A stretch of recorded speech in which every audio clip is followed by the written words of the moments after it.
অন্ধকারাচ্ছন্ন রাত্রি যদি এসে থাকে তাহলে আলোকিত প্রকাশ নিয়ে সূর্যও অবশ্যই আসে। রোগ যদি এসে থাকে তাহলে তার ওষুধও অবশ্যই আসে।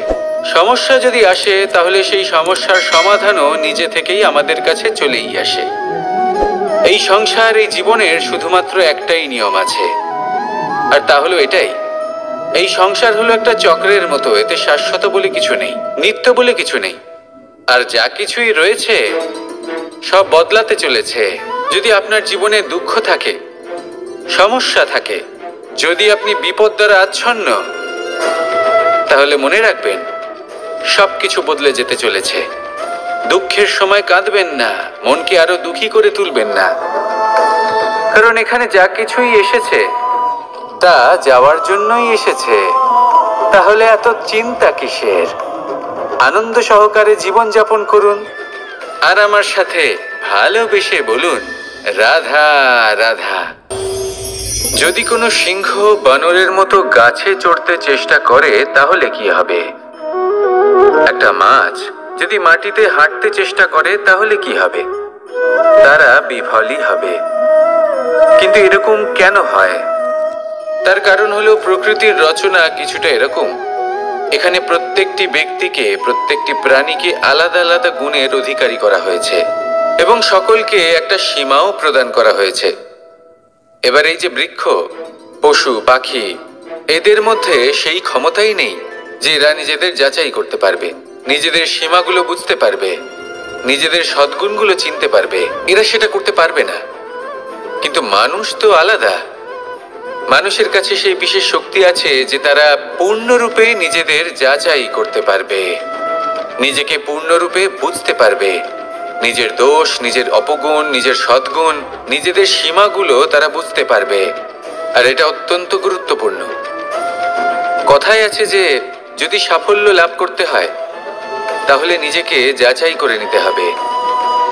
তাই নিজেকে যাচাই করুন, নিজের সাথে পরিচিত হয়ে যান এবং জীবনে কর্ম করতে থাকুন। সাফল্যের শিখরে অবশ্যই পৌঁছে যাবেন। আর ওখানে যদি যান তাহলে এই মন প্রসন্ন হয়ে অবশ্যই বলবে রাধা রাধা। বনের মধ্যে যদি আপনি কোনো বিষাক্ত সাপ দেখেন তাহলে কি করবেন? আপনি তখনই তার থেকে দূরে পালাতে চেষ্টা করবেন। আর এটা কেন করবেন? নিজের রক্ষার্থে। এই কথা আমি নয় মেনে নিলাম, কিন্তু নিজের জীবনে এটা করেন না কেন? আপনি যেখানেই যান, যে স্থানেই যান না কেন, প্রত্যেক সময়, প্রত্যেক মুহূর্তে এমন বিষাক্ত সাপ আপনি অবশ্যই খুঁজে পাবেন। আর সেই সাপ নয় যাদের আপনি বনে খুঁজে পাবেন, এরা হলো সেই সাপ যা আপনাকে পাপ করতে বাধ্য করবে। আপনার অন্তরের বাসনা, ক্রোধ, অহংকার, লোভ, ঈর্ষা, এদের বৃদ্ধি ঘটাবে। দেখুন, বনের এই সাপ আপনাকে একবার ছেড়ে দিতেও পারে, ছোবল নাও মারতে পারে, কিন্তু এই যে পাপরূপী সাপ আছে তা অবশ্যই ছোবল মারবে। কর্ম যদি করেন তাহলে অবশ্যই ফল পাবেন। সেই জন্য যখনই কোথাও যাবেন, যদি এমন কাউকে দেখেন, যদি এমন কিছু দেখেন যে আপনাকে পাপ করতে বাধ্য করছে, তাহলে সেই মুহূর্তে সেখান থেকে পালিয়ে যান। যেমন বনের সাপ দেখে আপনি পালাতে থাকেন। সৎকর্মের রক্ষা অত্যন্ত আবশ্যক। আসুন আর আমার সাথে ভালোবেসে বলুন রাধা রাধা। মনুষ্য জীবনের সব থেকে বেশি গুরুত্বপূর্ণ বিষয় হল মনের একাগ্রতা। এই সংসারের যে কটি মহান কার্য সম্পাদন হয়েছে তা হল মনের এই একাগ্রতার একমাত্র ফল। আপনি অবশ্যই দেখে থাকবেন, অনেক ছোট বড় নদী যা বয়ে চলে তাদের সামনে একটা বাঁধ নির্মাণ করা হয় সেই সব নদীর জল সঞ্চয় করতে। বাঁধ হয়ে গেলে প্রয়োজন মতো বা মনের ইচ্ছে মতো তাকে ব্যবহার করা সম্ভব। এবার এটাই আমাদের মনের সাথেও সম্ভব। আমাদের মনের একাগ্রতা আজকের দিনে দাঁড়িয়ে বিভিন্ন ধরনের বিকার, ক্রীড়া এবং ভোগের মধ্যে ভাগ হয়ে গেছে। একে একত্রিত করতে হবে, একটা বাঁধ নির্মাণ করতে হবে, কর্মের বাঁধ। আপনাকে শুধু এটাই করতে হবে, যেটা উচিত কর্ম সেটাই করুন, যেটা অনুচিত কর্ম সেটা করা থেকে নিজেকে বিরত রাখুন। ব্যাস, এই কাজটাই আপনি করতে থাকুন, মনের মধ্যে একাগ্রতার বাঁধ নির্মাণ করুন। আর একবার যদি তা নির্মাণ হয়ে যায়, তাহলে যখন চাইবেন, যেখানে চাইবেন, যতটা চাইবেন, একাগ্রতা প্রয়োগ করতে পারবেন। আর একবার যদি আপনি এটা শিখে যান, তাহলে এই সংসারকে বদলে ফেলার মতো কাজ আপনি করতে পারবেন, সমাজকে শোধরাবার মতো কাজ করতে পারবেন। তাহলে এই মনকে একাগ্র করুন আর আমার সাথে ভালোবেসে বলুন, রাধা রাধা। আমরা সবাই ফল খাই, কিন্তু আমাদের সেই ফলই প্রিয় হয় যে পরিপক্ক হয়ে ওঠে, যেটা নম্র হয়, আর যে ফল অনেক বেশি মিষ্টি আর সুস্বাদু হয়ে থাকে, যাদের রঙে বাহার দেখা যায়। সেইভাবে জীবনে আমরা নানান মানুষের সাথে পরিচিত হই, কিন্তু সেই মানুষই আমাদের মন ছুঁয়ে যায় যারা বিনম্র স্বভাবের, যাদের বাণী খুব মধুর, যাদের অন্তরে আত্মবিশ্বাসের একটা তেজ, একটা রং দেখা যায়। এবার এমন ব্যক্তি আমরা কি করে হব? ঠিক সেইভাবেই যেমন একটা ফল রোদ, বর্ষা, শীত, বায়ু এই সকল সংকটময় পরিস্থিতির সম্মুখীন হয়ে পরিপক্ক হয়ে ওঠে, সেইভাবেই মানুষ সংকটময় পরিস্থিতির সম্মুখীন হয়ে পরিপক্ক হয়ে ওঠেন। যদি এই সংকটের সম্মুখীন হন, তাহলে অভিজ্ঞ হবেন, আর এই অভিজ্ঞতাই শিক্ষা দিয়ে যাবে। এই অভিজ্ঞতা আমাদের শিখিয়ে দেয় যে আমাদের বিনম্র থাকতে হবে, অহংকার করে কোনো লাভ নেই। মধুর বাণীর যে কি মূল্য তা আমরা শিখতে পারি। এই অভিজ্ঞতাই আমাদের বুঝিয়ে দেয় যে উচিত অনুচিত কোনটা, আমাদের দৃষ্টিভঙ্গি তৈরি করে, আর এই দৃষ্টিভঙ্গি দ্বারা আত্মবিশ্বাস জাগ্রত হয়। সেই জন্য জীবনে কখনো বিপদ থেকে দূরে পালাবেন না, সেগুলোর সম্মুখীন হন, অভিজ্ঞতা লাভ করুন, তার থেকে শিক্ষা লাভ করুন, এইভাবেই পরিপক্ক হবেন। আসুন আমার সাথে ভালোবেসে বলুন, রাধা রাধা। ধন সঞ্চয় করা সম্ভব, আর সেই জন্য ধন সব থেকে বেশি মূল্যবান সম্পত্তি নয়। এবার আপনি বলবেন, এ আমি কি বলছি? এই ধন খুব মূল্যবান, আমরা সকলে অর্জন করতে ব্যস্ত। সেটা এই কারণে, কারণ আপনারা জানেন না এই সংসারের সব থেকে বেশি মূল্যবান সম্পত্তি কি।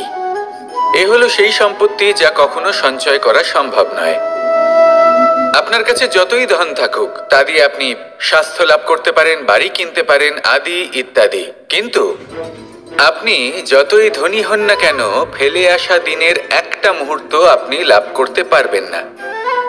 এই একটা মুহূর্ত, এই সময়, এটাই হলো সংসারের সব থেকে মূল্যবান সম্পত্তি।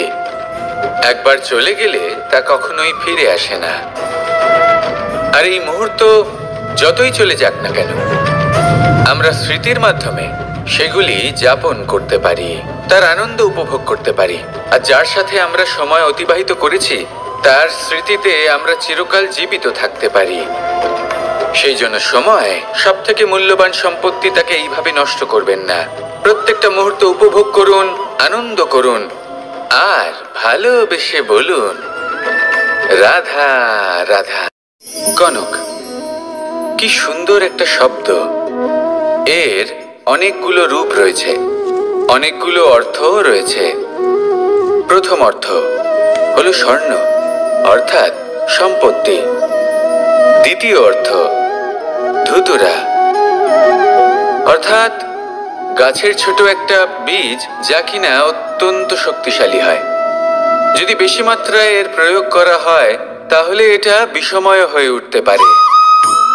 এই হলো সেই ধুতুরা যার প্রয়োগ মহাদেবের পুজোতে করা হয়। এবার প্রশ্ন হলো এটাই যে এই স্বর্ণ এবং এই ধুতুরার মধ্যে মিল কি রয়েছে। মিল হলো এটাই যে এই দুটোই মানুষকে মত্ত করে তোলে।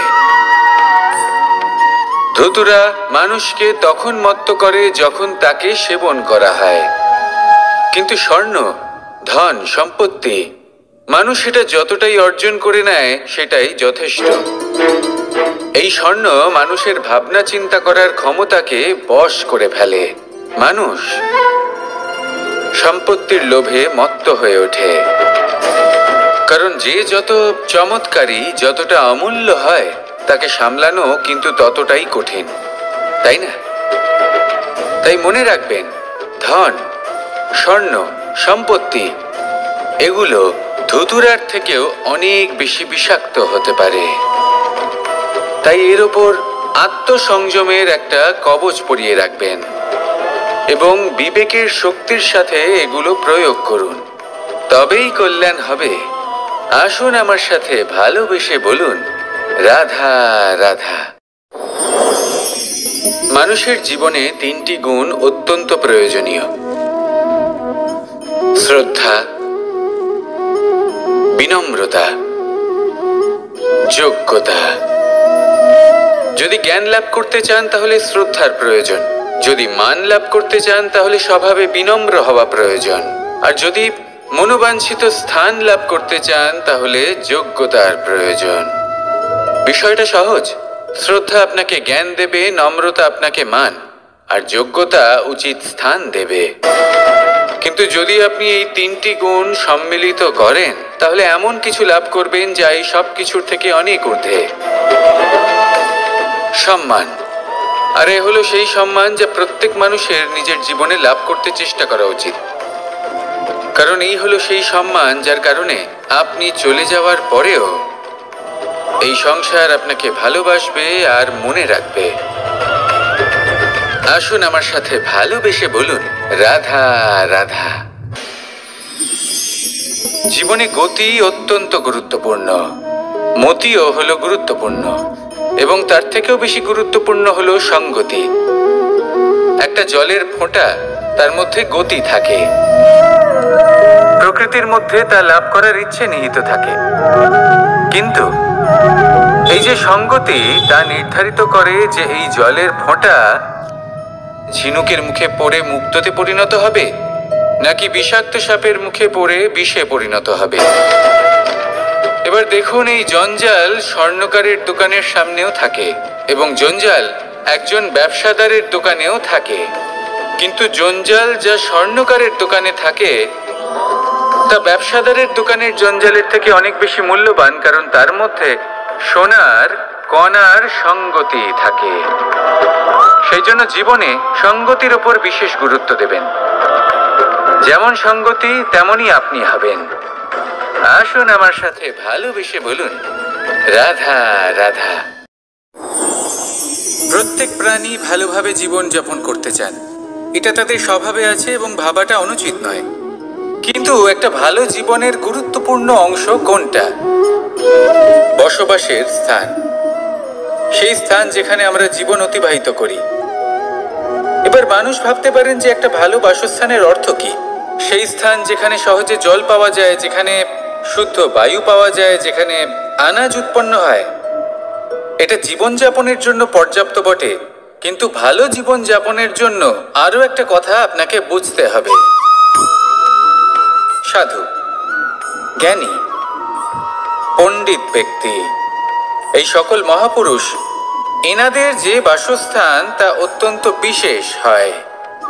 এখানে এক ধরনের বিশেষ ইতিবাচক শক্তি থাকে, এমন একটা স্থান যেখানে দেবতারাও বিচরণ করেন। জীবন আমরা সবাই যাপন করি, কিন্তু জীবনের উদ্দেশ্য শুধুমাত্র জীবন যাপন করা নয়। জীবনের উদ্দেশ্য হলো মুক্তি লাভ করা। আর এই সকল সাধু, জ্ঞানী, পণ্ডিত ব্যক্তি, এই সকল মহাপুরুষ আপনাকে মুক্তির পথে নিয়ে যেতে পারেন।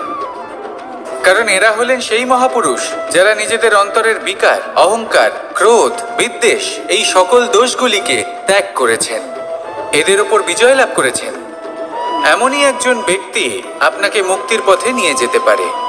প্রয়োজন হলো শুধুই এনাদের চিনতে পারা, এদের কথা বুঝতে পারা এবং এদের দেখানো পথে চলা।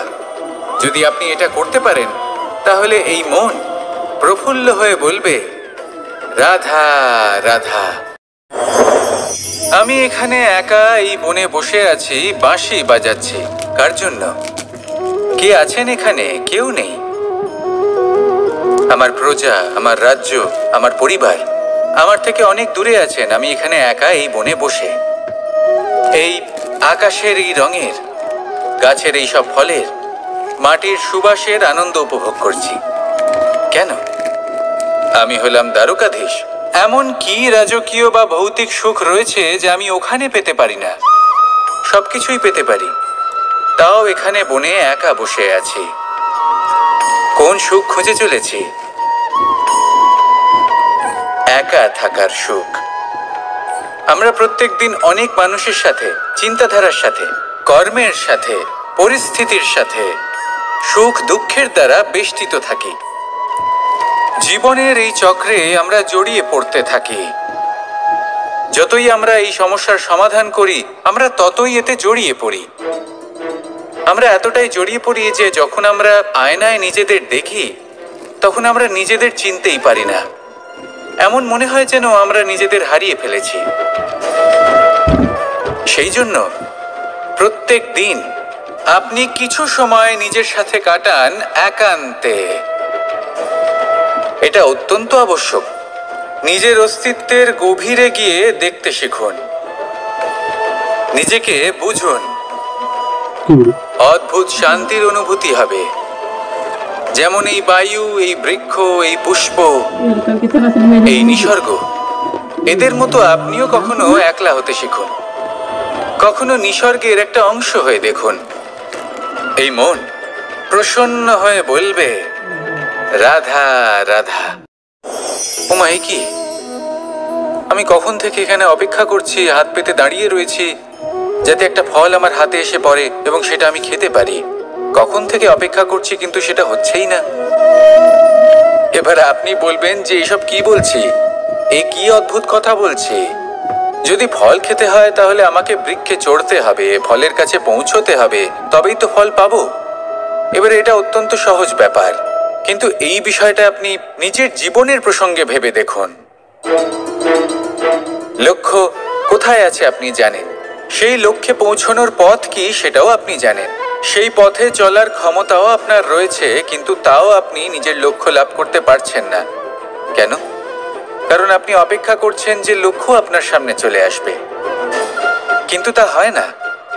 লক্ষ্য সে যাই হোক না কেন, ধন হোক, প্রেম হোক, কোনো সম্মান হোক বা মোক্ষ হোক, যদি আপনি তার দিকে অগ্রসর না হন তাহলে ফল প্রাপ্তি অসম্ভব ব্যাপার।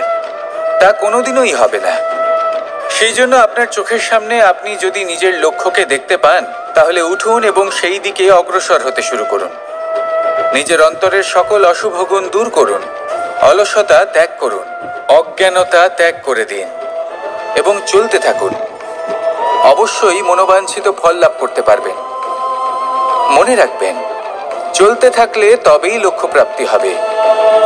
অপেক্ষার দ্বারা শুধুমাত্র মৃত্যু লাভ হবে। আসুন আমার সাথে ভালোবেসে বলুন, রাধা রাধা। আমি দ্বারকাধীশ এবং আমার সভাতে বিভিন্ন সময় বিভিন্ন ধরনের মানুষ আসেন, নিজেদের দাবি নিয়ে, নিজেদের ইচ্ছে নিয়ে। কখনো কেউ ভোজন চান, আবার কখনো কেউ ওষুধ। কখনো কেউ বস্তু চান, কেউ আবার চান বস্ত্র। কারোর জ্ঞান চাই, কারোর ধন চাই, আবার কারোর বাসস্থান। অনেক সময় আমি এই অনুরোধ, এই ইচ্ছে পূর্ণ করি না। এবার আপনি এটা ভাবতেই পারেন যে কৃষ্ণ তো তাহলে লোভী, ওর কাছে তো সবকিছুই রয়েছে, তারপরেও সে নিজের প্রজার ইচ্ছে পূর্ণ করে না, তাদের সমস্যাগুলি বুঝতে পারে না, তাদের সুখ স্বাচ্ছন্দ্য প্রদান করে না।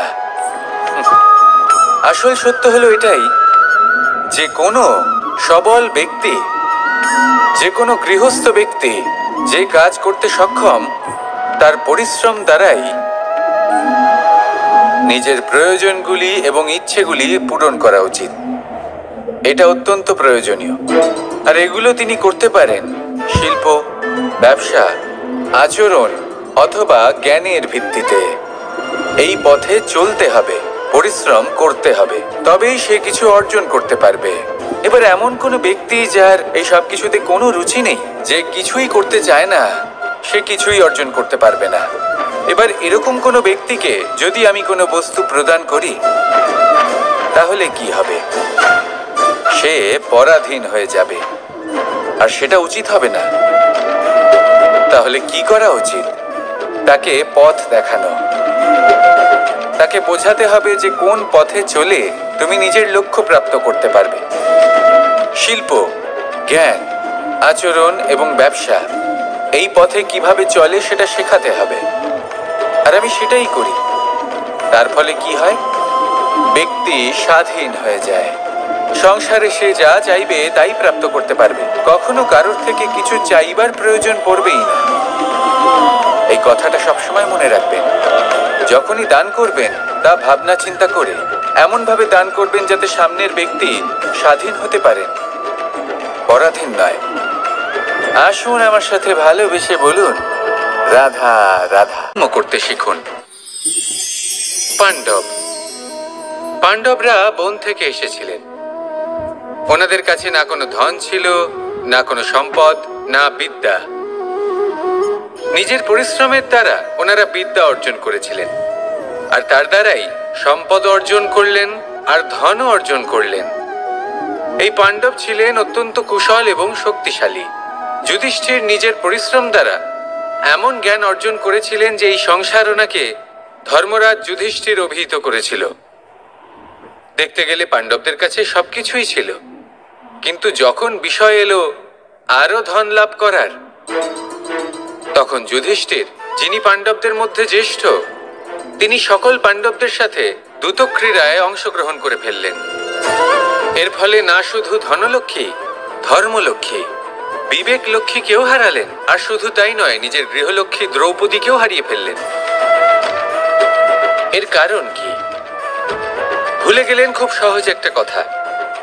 এই সংসারে সম্মান এবং সাফল্য দুটোই পরিশ্রমের দ্বারা লাভ করতে হয়, কিন্তু দ্যুতক্রীড়ার এই খেলা আমাদের ভাগ্যের উপর নির্ভরশীল। এই সংসারে দুটি পথ রয়েছে। একটা পথ যেখানে কর্ম এবং পরিশ্রমের দ্বারা আপনি নিজের পথ নিজেই রচনা করতে পারবেন, আর দ্বিতীয় পথ হলো যেখানে এই ভাগ্য এক মুহূর্তে আপনাকে শিখরেও পৌঁছে দিতে পারে, আবার ধূলিসাৎ করে দিতে পারে। আপনি কোন পথ বাছবেন সেই চয়ন আপনারই। আসুন আর আমার সাথে ভালোবেসে বলুন রাধা রাধা। কোনো এক সময়ের ঘটনা এটা। মা এবং বাবা হাটে গিয়েছিলেন। তখন আমি আর দাদা গিয়েছিলাম গরু চড়াতে। আমরা বাড়ি ফিরে এলাম, আর মা সেই সময় একটা কাজ করতেন। যখনই হাটে যেতেন দরজা তালা বন্ধ করে যেতেন। উনি খুব ভালো করে জানতেন যে যদি ওনার এই মাখন চোর সঠিক সময়ে পৌঁছে যায় তাহলে এক ফোঁটাও মাখন ওনার অবশিষ্ট থাকবে না। এবার ঘটনা কিছুটা এরকম হলো যে মা আর বাবা মাঝে মাঝে হাটে যেতেন, তাই মাঝে মাঝে এই দরজা তালা বন্ধ করতে হতো। যখন মা আর বাবা ফিরে এলেন তখন বাবা ভুলে গিয়েছিলেন যে এই চাবির গোছা থেকে ঠিক কোন চাবিটা দরজার তালা খোলার জন্য উপযোগী। উনি চেষ্টা করতে শুরু করে দিলেন। একটার পর একটা চাবি দিয়ে উনি চেষ্টা করতে থাকলেন, কিন্তু সেই দরজার তালা তো খুলতেই চাইছিল না। ওনার মাথা থেকে ঘাম পড়তে শুরু করলো। তখন মা বললেন যে তালা ভেঙে দেওয়া যাক। মা চলে গেলেন, আর বাবা বললেন না না দাঁড়াও, আর কিছু চাবি বাকি আছে, এটা হয়তো খুলতে পারবো। মা হাতুড়ি নিয়ে চলে এলেন সেই তালা ভাঙার জন্য, আর তখনই বাবা শেষ চাবিটা প্রয়োগ করলেন আর দরজার তালা খুলে গেল। যদি উনি চেষ্টা না করতেন তাহলে এই তালাটাও ভেঙে যেত আর চাবিটাও নষ্ট হয়ে যেত, ঠিক কিনা? এবার এই ঘটনাটা আমি দেখেছিলাম, আর আমার মনে হলো যে কখনো কখনো এই চাবির গোছার মধ্যে থেকে শেষ চাবিটাও কিন্তু জীবনের দরজা খুলে দিতে পারে। সেজন্য আপনি যদি জীবনে সাফল্য লাভ করতে চেষ্টা করেন, নিজের লক্ষ্যে পৌঁছতে চান, তাহলে হার মানবেন না। হয়তো দেখবেন আপনার পরবর্তী প্রচেষ্টা বা এই অন্তিম প্রচেষ্টা আপনাকে সাফল্যের পথে নিয়ে গেল। তাই নিরন্তর প্রচেষ্টা করতে থাকুন, জীবনে সাফল্য লাভ করুন। যজ্ঞের আগুনকে শুভ বলে মনে করা হয়, আর সেখানেই চিতার আগুনকে অশুভ মনে করা হয়। এমনটা কেন হয়?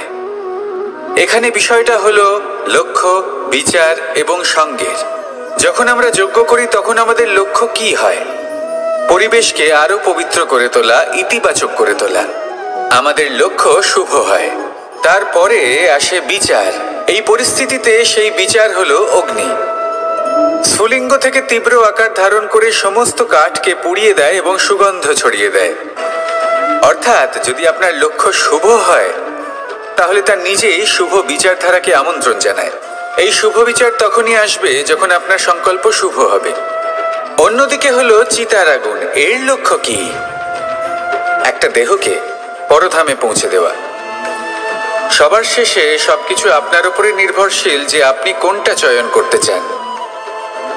আপনার লক্ষ্য যদি শুভ হয় তাহলে আপনার বিচার এবং সঙ্গতি আর তার পরিণাম সবই শুভ হবে। আসুন আর আমার সাথে ভালোবেসে বলুন, রাধা রাধা। এই সংসারের প্রত্যেক বস্তুর, প্রত্যেক পরিস্থিতির, প্রত্যেক আবেগের দুটি দিক আছে। এর মধ্যে পার্থক্য করা সম্ভব শুধুমাত্র দৃষ্টিভঙ্গির দ্বারা। যদি কোনো ব্যক্তি পর্বত শিখরে দাঁড়িয়ে থাকেন তাহলে উনি এটাই দেখতে পাবেন যে এই জলের ধারা সমুদ্রের দিকে বয়ে চলেছে। আরেক ব্যক্তি যিনি সমুদ্রের কাছে দাঁড়িয়ে আছেন তার এটাই মনে হবে যে এই জলের ধারা সমুদ্রের দিকে আসছে। এখানে বিষয়টা হলো দৃষ্টিভঙ্গির, আর এটাই সময়ের সাথেও হয়ে থাকে। অনেক সময় মানুষ চিন্তিত হয়ে পড়েন, ত্রস্ত হয়ে পড়েন যে তার কাছে হয়তো খুব কম সময় আছে, তাতে তিনি অনেক কিছুই করতে পারবেন না, আর একটু সময় থাকলে খুব ভালো হতো। তিনি এইভাবেও ভাবতে পারেন যে অল্প হলেও সময় বাকি তো রয়েছে, অর্থাৎ যা অবশিষ্ট আছে তাকে সংরক্ষণও করা সম্ভব, তাতে জীবন যাপনও করা সম্ভব। আর এটা নির্ভর করছে আপনার উপর। তাই দৃষ্টিভঙ্গি ইতিবাচক রাখুন। জীবনে দুই ধরনের আবেগ রয়েছে যার কোনো মূল্য নেই। আমার কথার অর্থ এটা নয় যে এদের কোনো গুরুত্ব নেই, গুরুত্ব যথেষ্টই রয়েছে, শুধু এদের জন্য আপনাকে কোনো মূল্য দিতে হয় না। প্রথম আবেগ হলো আনন্দ, প্রসন্নতা। এটা আপনি যে কোনো জায়গায় খুঁজে পেতে পারেন যদি আপনি খুঁজে পেতে চান। আপনি কোনো পুষ্পের সৌন্দর্য দেখে প্রসন্ন হতে পারেন। বায়ুর কারণে যখন একটি বৃক্ষ শিহরিত হয় সেটা দেখে আপনি প্রসন্ন হতে পারেন। একটা ছোট্ট শিশুর কলরব শুনেও আপনি প্রসন্ন হতে পারেন। একটা ক্রন্দনরত বালককে হাসিয়ে আপনি প্রসন্ন হতে পারেন। সবকিছু আপনার উপর নির্ভরশীল। সেখানে আরেকটি আবেগ হলো দুশ্চিন্তা। মানুষ বড়ই দুশ্চিন্তা করতে থাকে। আজ আমি এই কাজ করেছি, সেই বিষয়ে চিন্তা। আজ আমি এই কাজ করতে পারিনি, সেই বিষয়ে চিন্তা। কাল আমাকে এই কাজ করতে হবে, সেই নিয়ে চিন্তা। আমি কি সেই কাজটা করতে পারবো, সেই বিষয়েও দুশ্চিন্তা। চিন্তা সর্বত্র রয়েছে, যার জন্য মূল্য দিতে হয় না। যত চান আপনি একত্রিত করতে পারেন। একটা গুরুত্বপূর্ণ কথা মনে রাখবেন, প্রসন্নতা জীবনের একটা নতুন সূত্রপাত। সেখানে দুশ্চিন্তা হলো জীবনের চিতার সমান। এবার এই দুটি আবেগ হলো মূল্যহীন, দুটোই আপনার সামনে আছে। কোনটা চয়ন করবেন আপনি, দুশ্চিন্তা নাকি প্রসন্নতা? সিদ্ধান্ত আপনারই। আসুন আর আমার সাথে ভালোবেসে বলুন, রাধা রাধা। ধন, সম্পত্তি, এগুলো আসলে কি? এগুলো শুধু সেই মূল্য যার দ্বারা আমরা কোনো কিছু অর্জন করতে পারি। এবার এই ধনের দ্বারা এই সংসারে অনেক কিছু লাভ করা সম্ভব, কিন্তু সেই সব কিছুই শুধুমাত্র ভৌতিক বস্তুই হবে, ভৌতিক সামগ্রী, ভৌতিক সুবিধা।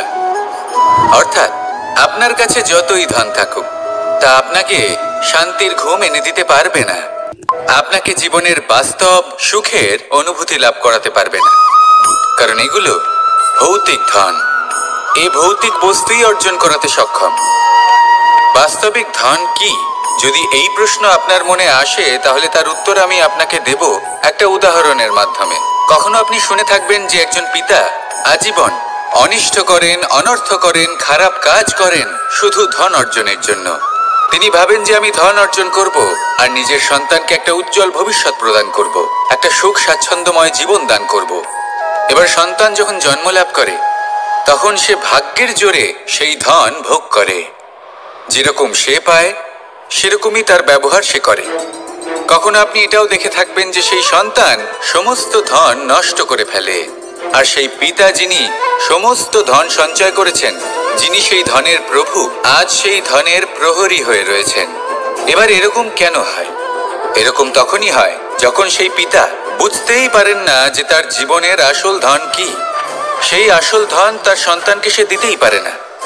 যদি পিতা তার সন্তানকে কর্মের জ্ঞান দিতে পারেন, উচিত কোনটা অনুচিত কোনটা সেই শিক্ষা দিতে পারেন, সংস্কারের প্রকৃত শিক্ষা দিতে পারেন, তবে সেটা ধনের থেকে অনেক বেশি গুরুত্বপূর্ণ।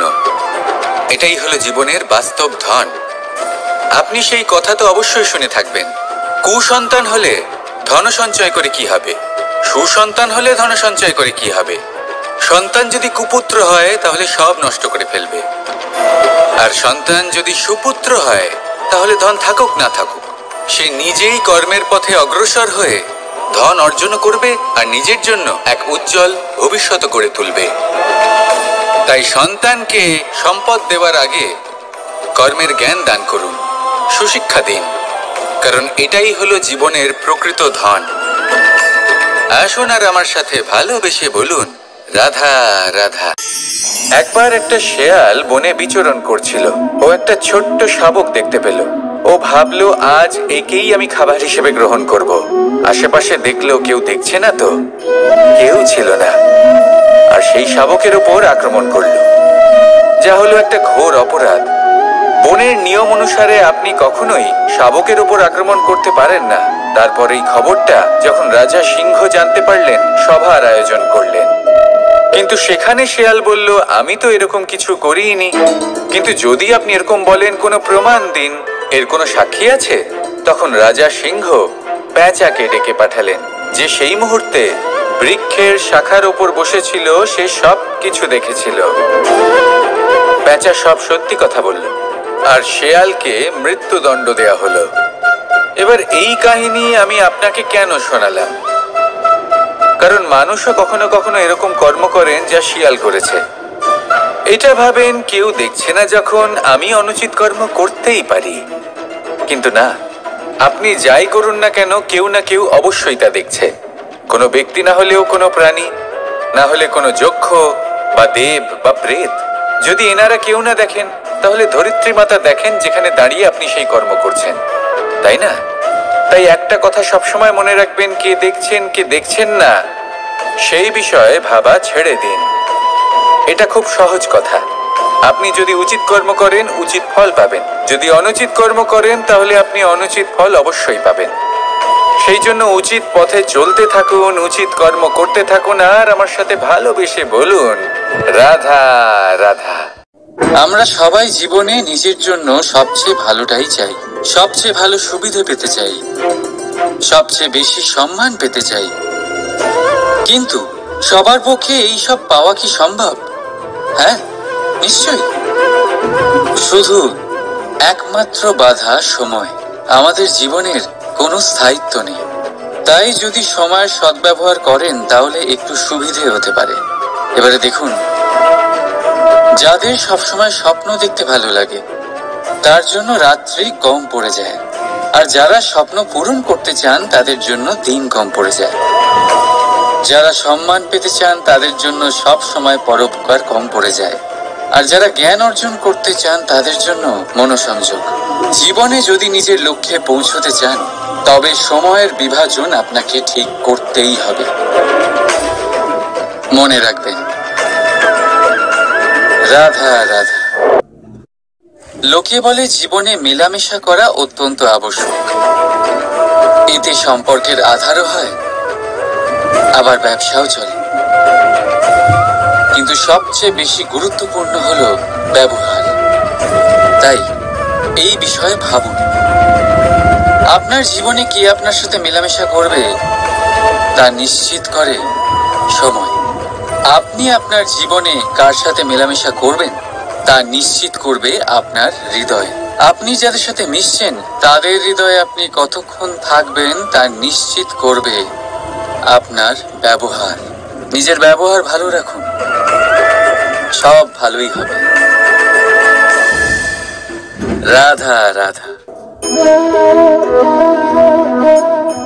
এই ফুল দেখতে পাচ্ছেন আপনি? এটা সেই ফুল যার জীবন এই ডালে শুরু হয়েছিল। দর্শকদের চোখে প্রশংসা দেখল সে। মধুর লোভে মৌমাছিরা এলো, আর তারপর ডাল থেকে ভেঙে নিচে পড়ে গেল সে। কেন? নিয়তি এরকম কেন করলো? ভাবুন। কারণ এই ডালেই ফুল হয়ে থাকাটা এই ফুলের জীবনের লক্ষ্য কখনোই ছিল না। এবার এই ফুল হয় দেবতাদের সজ্জায় ব্যবহৃত হবে, নয় কোনো কন্যার গয়নায় গাঁথা হবে, আর নয় কারোর প্রেম প্রদর্শনের মাধ্যম হবে। দেখুন, জীবনে নিজের লক্ষ্যে পৌঁছতে হলে যাত্রাকে ভয় পেলে চলবে না। নিজের অস্তিত্ব তৈরি করতে হলে তাদের ছায়া থেকে আপনাদের দূরে যেতেই হবে যারা আপনাকে অস্তিত্ব প্রদান করেছেন। এটাই জীবনের নিরন্তর সত্য। রাধা রাধা। আমাদের সকলের জীবনে কখনো না কখনো পাথর দ্বারা আঘাত লাগেই, আর এই সংসারও আমাদের ওপরে কখনো না কখনো পাথর বর্ষণ করে। কখনো আমাদের খারাপ ভেবে, আর কখনো আমাদের অসফল ভেবে, কখনো আমাদের বুদ্ধিহীন ভেবে। কারণ অনেক আছে, কিন্তু এই পাথর দ্বারা আমরা আঘাত পাবো কি পাবো না তা সম্পূর্ণ আমাদের হাতে। হয় আপনি এই পাথরের আঘাত পেয়ে চোখের জলে ডুবে থাকতে পারেন, আর নয়তো যদি আপনি চান তাহলে এই পাথর দিয়ে সেতু বানিয়ে সকল সমস্যার সাগর অতিক্রম করতে পারেন। সিদ্ধান্ত আপনার। এই পাথর এ হলো প্রতীক আমাদের নিন্দার, আমাদের আলোচনার। যে এই আলোচনা নাকারাত্মক ভাবে দেখবে সে শুধুমাত্র কষ্টই পাবে, আর যে এই আলোচনাকে নিজের বিকাশের আধার বানাবে সেই সাফল্যের চূড়ায় পৌঁছবে। তাই মনে রাখবেন, আলোচনা আপনার শত্রু নয়, আপনার সবচেয়ে বড় মিত্র। রাধা রাধা। মিষ্টি জল সবার পছন্দ, কিন্তু নোনতা জল কেউ পছন্দ করে না। এইবার ভাবার বিষয় হলো মুক্ত, যা সমুদ্রের গহ্বরেই তৈরি হয়। নোনতা জলের মধ্যে থেকেই প্রতি মুহূর্তে অন্য প্রাণীদের থেকে বেঁচে নিজের অস্তিত্বকে বাজি রেখে ঝিনুক মুক্ত প্রদান করে থাকে। কখনো ভেবেছেন কেন? কারণ সংকটের সম্মুখীন না হয়ে, চরম পরিস্থিতির সাথে না জড়িয়ে আপনার কখনোই সুখ প্রাপ্তি হবে না। তাই নির্ভীক হয়ে সংকটের সম্মুখীন হন, আর আমার সাথে ভালোবেসে বলুন রাধা রাধা। আমরা সকলেই সময়ের গুরুত্ব বুঝি।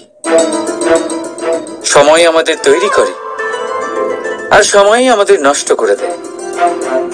কখনো ভালো সময় আসে, আর কখনো ভীষণ খারাপ সময় আসে। তবে আশ্চর্যের বিষয় এটাই যে সব জেনেও আমরা সময় নষ্ট করি। মনে রাখবেন, সময় শুধু বয়ে যায়, কখনো ফিরে আসে না। তাই ভালো সময় আসার অপেক্ষায় সময় নষ্ট করবেন না। যাই করবেন আজ, এক্ষুনি, এই মুহূর্তে শুরু করুন। তা সেটা কাউকে আনন্দ দেওয়াই হোক, বা নিজেকে বদলানোর চেষ্টা করা হোক, যাই হোক না কেন, বিলম্ব করবেন না। কারণ সময় শুধুমাত্র তাকেই সঙ্গ দেয় যে সর্বদা সময়কে সম্মান করে। রাধা রাধা। কথায় আছে সবকিছু সীমা থাকে। মুশকিলের, কষ্টের, সংকটের, অন্ধকারের। যার কোনো সীমা নেই তা হলো কেবলমাত্র কঠোর পরিশ্রমের। আপনি নিশ্চয়ই দেখেছেন, রাত্রি যতই অন্ধকারময় হোক, তারারা পরিশ্রম করে তার সাথে লড়তে থাকে, আর অবশেষে সকাল হয়েই যায়। ঝড়ে পাখিদের বাসা ছিন্ন বিচ্ছিন্ন হয়ে যায়, কিন্তু পাখিরা নিজের পরিশ্রম দ্বারা তা আবার বানিয়ে নেয়। কারণ যা সীমিত তাকে অসীমের কাছে হারতে হয়, আর পরিশ্রম অসীম। রাধা রাধা। প্রবাহিত নদী কত সুন্দর হয়, বলিষ্ঠ হয়। যেদিক দিয়ে বয়ে যায় সেখানে এক নতুন জীবন প্রদান করে, ধরণীকে উর্বর করে, আকাল দূরে রাখে। আর হয়তো এই জন্যই নদীকে মায়ের মতো পুজো করা হয়। কিন্তু আপনি কি কখনো ভেবে দেখেছেন যে নদীর জন্ম কি করে হয়? এ কি শুরু থেকেই এমন বিশাল আর খরস্রোতা হয়? না, বৃষ্টির ছোট ছোট ফোঁটা একসাথে সম্মিলিত হয়ে এক সূক্ষ্ম ধারা তৈরি করে, আর সেই ধারাগুলি পর্বতের বরফ কেটে তাদেরকে গলিয়ে জলপ্রপাত হয়ে ঝরে পড়ে পাথরের সাথে ধাক্কা খেয়ে তারপরেই সে নদী হয়ে ওঠে। ঠিক সেইভাবেই এত সহজে কেউ মহান হয়ে ওঠে না। ছোট ছোট চেষ্টা মিলে এক বিশাল ব্যক্তিত্ব তৈরি করে। তাই জীবনে সর্বদাই চেষ্টা করতে থাকুন। অস্তিত্ব নিজে থেকেই প্রকাশ পাবে। রাধা রাধা। কখনো কখনো আমরা নিজের মা বাবার ওপর কতটা রেগে যাই, মনে করি ওনাদের মন আমাদের দিকেই নেই। আমরা ভাবি ওনাদের কাছে আমাদের কোনো অস্তিত্বই নেই, আর তাই আমরা রেগে যাই। কিন্তু আপনি কি কখনো এমন অনুভব করেছেন যে আমাদের চোখ দিয়ে আমরা আমাদের নাক কখনো দেখতেই পাই না, কারণ তা চোখের ভীষণই কাছে থাকে, দুই চোখের মাঝখানে। কিন্তু যখন কেউ মুখে আঘাত করে, হাত সর্বপ্রথম নাককেই সুরক্ষিত করার চেষ্টা করে। মাতা পিতাও অনেকটা এরকমই হয়। আপনার ভালোর জন্য, আপনার সুরক্ষার জন্য তারা সবসময় তৈরি। তাই তাদের প্রেমকে কখনো সন্দেহ করবেন না। আবশ্যক নয় তাদের প্রেম আপনি সবসময় স্পষ্টভাবে দেখতে পাবেন, কারণ এই এক এমন প্রেম যা সর্বদাই আপনার সাথে ঢাল হয়ে আপনার রক্ষা করতে থাকবে। রাধা রাধা। বাবুল গাছ কত বিশাল আকার হয়, পিপুল গাছও বিশাল আকার হয়। কিন্তু আপনি কি কখনো ভেবে দেখেছেন যে কেন বাবুল গাছ কেটে তা ব্যবহার করা হয়, আর কেনই বা পিপুল গাছকে পুজো করা হয়? এই জন্যই, কারণ পিপুল গাছ তার নিচে বসে থাকা পথিককে ছায়া প্রদান করে, নিজের ডালে অসংখ্য পাখিদের আশ্রয় দিয়ে থাকে, কাউকে কাঁটা ফুটিয়ে দূরে সরায় না, বরং তাকে শীতল ছায়া দিয়ে তার ক্লান্তি দূর করে। এই সংসারে যদি আপনি সম্মান পেতে চান, তবে পিপুল গাছের মতোই হতে হবে। কিছু দিতে শিখুন, আনন্দ, সুখ, শীতলতা দান করতে শিখুন। আর কাঁটার মতন কাউকে কখনো কষ্ট দেবেন না। সম্মান স্বয়ং হেঁটে আপনার কাছে আসবে। আর মন প্রসন্ন হয়ে বলবে, রাধা রাধা।